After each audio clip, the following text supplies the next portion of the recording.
আমার একজন বন্ধু ছিল, যার সাথে আমি পড়াশোনা করেছি। অনেক স্মৃতি, অনেক কথা খুব মনে পড়ছে ওকে। ওকে নিয়ে আমি আজ একটা কবিতা লিখেছি, আমি আবৃত্তি করছি, ভুল হলে ক্ষমা করবেন। আমার বন্ধু নিরঞ্জন। আমার একজন বন্ধু ছিল, নাম নিরঞ্জন।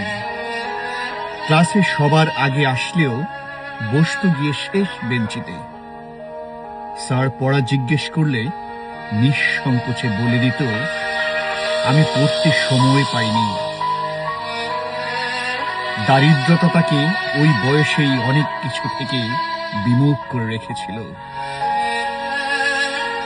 আমাদের কারো কারো হয়তো স্বপ্ন ছিল অনেক, কিন্তু ওর কি স্বপ্ন ছিল আমরা কেউ জানতে পারিনি। আমাদের অনেকের অনেক স্বপ্ন হয়তো পূরণ হয়েছে বা হয়নি।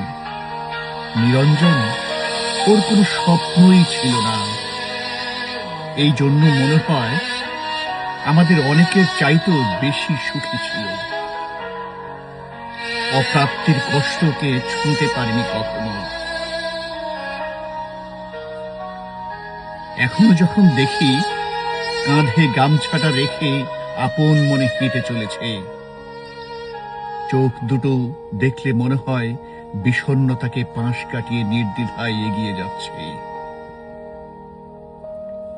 একটা মানুষ স্বপ্ন না দেখে সব অপূর্ণতা নিয়েও এত সুন্দরভাবে বেঁচে থাকতে পারে, নিরঞ্জনকে না দেখলে বোঝা যায় না।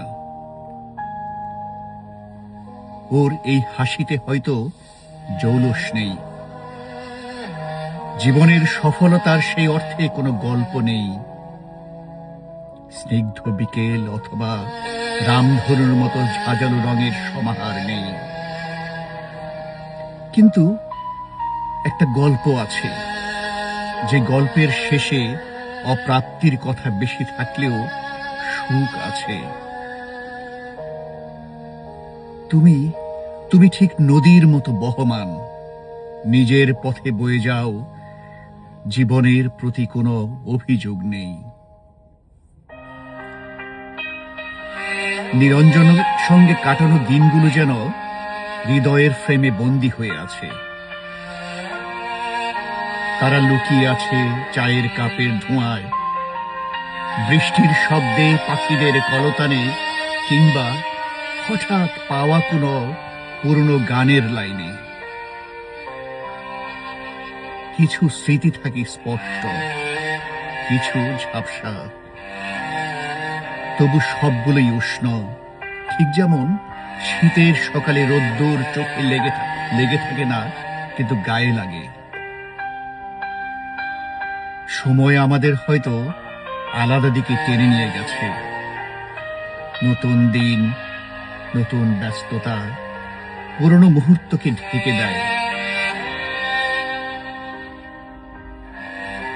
তবু বিশ্বাস করি, নিরঞ্জন নামের এই মানুষটা স্মৃতির পাতায় নয়, হৃদয়ের গভীরে চুপচাপ বেঁচে থাকবে অনন্তকাল ধরে আমার অন্তরে।